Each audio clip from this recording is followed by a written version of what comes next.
The M76 marksman rifle is a 7.92 mm weapon made in Yugoslavia.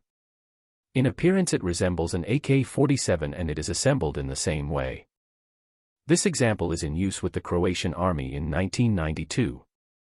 Before you start to disassemble, unlock and slide off the telescopic sight.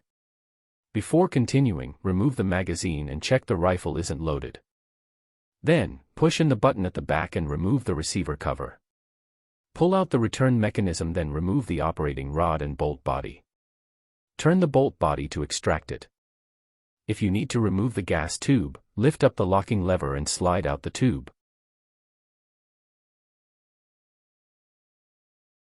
Assembling the rifle is as easy, but make sure the bolt body is rotated correctly in the operating rod.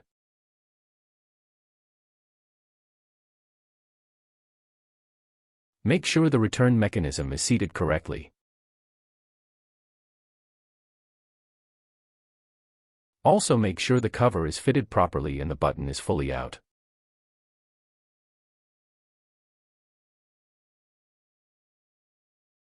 Now you can reattach the telescopic sight and lever in the magazine.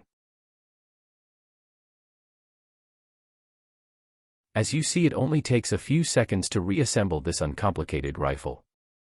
It is now ready for use.